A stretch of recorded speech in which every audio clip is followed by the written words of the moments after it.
Hello, friends, and welcome back to April's Cozy Corner. Grab your tea, grab your coffee, grab your favorite blanket, and let's get cozy.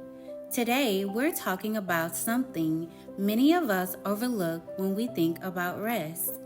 When people hear the word rest, they often imagine sleeping, taking a nap, or lying on the couch. But rest comes in many forms.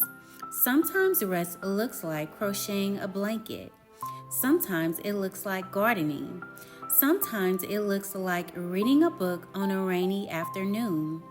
Sometimes it looks like riding your bike around the neighborhood, working on a puzzle, painting, journaling, baking, or creating something with your hands. What if hobbies aren't a distraction from life? What if hobbies are one of the ways we return to ourselves? Many adults only recognize physical rest, sleep, laying down, doing nothing. Those things matter, but there are many forms of exhaustion: mental exhaustion, emotional exhaustion, decision exhaustion, social exhaustion, and physical exhaustion. Sometimes your body isn't tired, sometimes your mind is, and that kind of fatigue cannot always be fixed with a nap. You can sleep 8 hours and still feel drained. You can spend an entire day sitting down and still feel overwhelmed, because the deepest fatigue often comes from carrying too much responsibility for too long. Not everything that distracts us actually restores us. Scrolling for 3 hours may feel easy. Binge watching television may pass time. But rest and distraction are not always the same thing. Real rest leaves you feeling more connected to yourself. It creates space inside your mind. It slows the racing thoughts. It helps you breathe a little deeper. A hobby often does this in a way that passive entertainment cannot, because hobbies invite participation. Your attention becomes focused. Your nervous system becomes settled. Your mind becomes absorbed in something gentle. There is something deeply calming about working with your hands. Crocheting, knitting, painting, building, gardening, drawing, and cooking. The hands become occupied. And as the hands settle into a rhythm, the mind often follows. Many people discover that their clearest thoughts arrive when their hands are busy. Not when they are forcing themselves to think, but when they are creating. There is wisdom in repetition. One stitch, one brushstroke, one plant, one page, one puzzle piece. Sometimes healing arrives quietly through repetition. Many adults struggle with hobbies because they immediately ask, what will this accomplish? Will it make money? Will it grow a business? Will it become a side hustle? Will it help me get ahead? The pressure to monetize everything can steal the joy from life. Not every hobby needs to become income.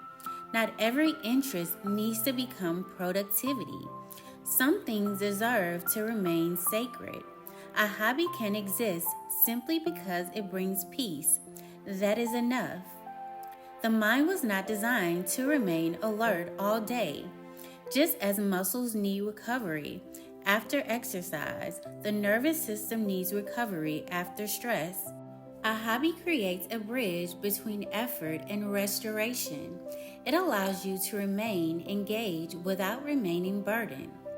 That balance is rare and precious. Many people were taught that rest must be earned. Work first, then rest. Finish everything, then rest. Handle everyone else's needs, then rest. The problem is that life never completely runs out of tasks. There is always another email, another errand, another responsibility. If rest must be earned, many people never arrive there. A hobby challenges this belief. It says quietly, I am allowed to enjoy this moment even if everything is unfinished. Children naturally understand hobbies. They color, build, imagine, create, and explore, not because someone promised a reward, but because curiosity itself feels rewarding. Somewhere along the way, many adults lose touch with that instinct, yet it never truly disappears. It waits patiently beneath the surface, waiting to be discovered. We live in a culture that celebrates speed, faster results, faster growth, faster success. Yet many hobbies move slowly. Crocheting moves slowly, reading moves slowly, and puzzles move slowly. And perhaps that is exactly why they help us. They remind us that not everything beautiful arrives quickly. There is a difference between being occupied and being restored. Many people spend their days moving from one responsibility to another: work, errands, appointments, messages, and deadlines. Even moments of relaxation can become another task to complete. We sit down to rest, yet our minds continue running, thinking about tomorrow, replaying yesterday, carrying worries into moments that were supposed to bring peace. Perhaps this is why hobbies matter so much.